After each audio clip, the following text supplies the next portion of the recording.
அனுராதபுரம் போதனா மருத்துவமனையில் பெண் மருத்துவர் பாலியல் பலாத்காரம் செய்யப்பட்ட சம்பவத்திற்கு எதிர்ப்பு தெரிவித்து மருத்துவமனை மருத்துவர்கள் வேலைநிறுத்த போராட்டத்தில் ஈடுபட்டுள்ளனர். சந்தேக நபரை உடனடியாக கைது செய்ய வேண்டும் என கோரி மருத்துவமனை ஊழியர்கள் பணியிலிருந்து விலகி இன்று காலை முதல் வெளிநோயாளிகள் பிரிவிலும் சிகிச்சை நிறுத்தப்பட்டுள்ளது.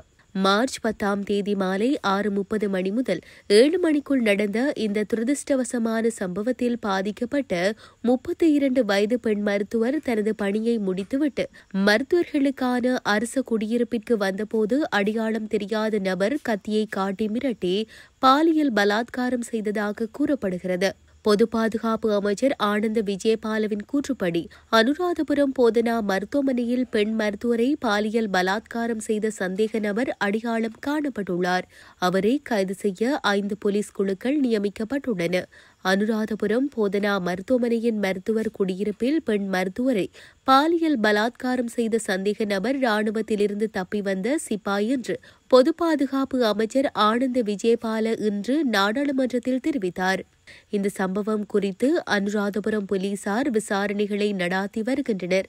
மேலும் சந்தேக நபரை கைது செய்ய விசாரணை தொடங்கியுள்ளதாக போலீஸ் செய்தி தொடர்பாளர் தெரிவித்துள்ளார். அரசாங்க மருத்துவ அதிகாரிகள் சங்கத்தின் செய்தி தொடர்பாளர் வைத்தியர் சமில் விஜயசிங்க கூறுகையில், இன்று காலை முதல் அவசர சிகிச்சை தவிர மற்ற பணிகளில் இருந்து மருத்துவர்கள் விலகியுள்ளனர். இன்று எங்கள் நிர்வாக குழுவை கூட்டி இது தொடர்பாக எடுக்க வேண்டிய நடவடிக்கைகள் குறித்து முடிவு செய்வோம் என்று மருத்துவர்கள் நாடு தழுவிய வேலைநிறுத்தத்தை தொடங்குவார்களா என்று கேட்டபோது வைத்தியர் இவ்வாறு தெரிவித்தார். டாக்டர் சமில் விஜயசிங்க மேலும் கூறுகையில், பெண் மருத்துவர் பணியில் இருந்தபோதுதான் பாலியல் துன்புறுத்தலுக்கு ஆளானார். பணியிலிருந்த பெண் மருத்துவர் குடியிருப்பு பகுதியிலுள்ள ஆன்ஹால் அறையில் இருந்தபோதுதான் இந்த கடுமையான பாலியல் துன்புறுத்தலுக்கு ஆளானார். அனுராதபுரம் போன்ற பொதுமக்கள் அதிகம் கூடும் முக்கிய மருத்துவமனைக்குள் ஒரு பெண் மருத்துவரை கத்தியை காட்டி பாலியல் துன்புறுத்தல் செய்துள்ளனர் என்று அவர் கூறினார். மருத்துவமனைகளில் மருத்துவர்களின் பாதுகாப்பு நீண்ட காலமாக ஒரு பிரச்சினையாக இருந்து வருவதாக டாக்டர் விஜயசிங்க சுட்டிக்காட்டினார். மருத்துவமனைகளில் பாதுகாப்பு நீண்ட காலமாக ஒரு பிரச்சினையாக இருந்து வருகிறது. இதுபோன்ற ஒரு கடுமையான சம்பவம் சமீபத்தில் பதிவான முதல் சந்தர்ப்பம் என்றாலும் வடக்கு மாகாண மருத்துவமனைகளில் மருத்துவர்கள் பல்வேறு வெளிப்புற தாக்கங்களை அனுபவித்துள்ளனர் என்று அவர் கூறினார்.